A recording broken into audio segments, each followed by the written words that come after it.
There's one other aspect, I think, of the black union, of this union, that needs to be mentioned.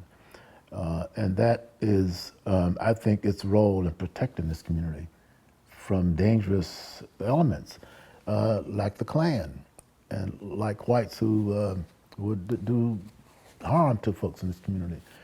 I think the Longshoremen represented a kind of a defensive force in the community where people knew who to mess with and who not to mess with. And I think the Longshoremen and this hall was a place where whatever nefarious efforts or attempts folks may have had against the folks in Overtown, you didn't come around this Union Hall with that mess.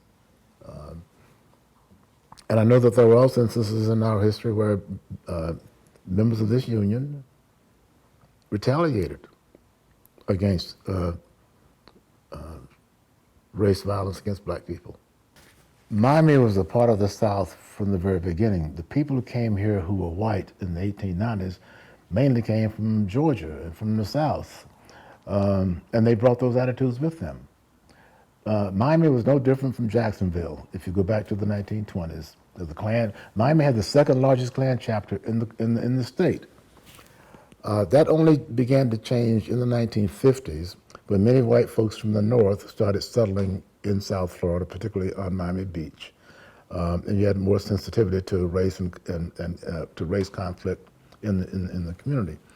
But up until that time, as a black person in Miami, you were subject to being lynched by the Klan, beaten by the Klan, have your family's home burned by the Klan. But one of the things that I learned in my own research is that whenever these attacks took place on the black community, they resisted going places where they knew black men were armed and prepared to resist these kinds of intrusions. And the Longshoremen were known as men who carried guns and who could protect themselves and their families.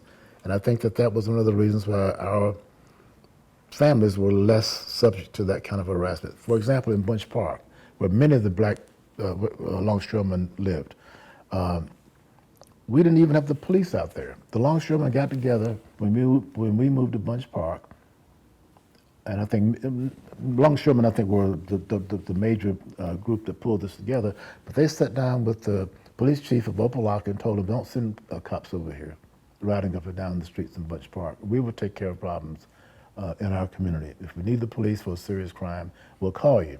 So as a boy, I never saw the cops driving up and down the streets looking at folks. We didn't have that until Metro came in, and that all changed. The Metro cops came in with a cowboy attitude and these very, very clamped down approaches to the black community, and it hasn't gotten any better since.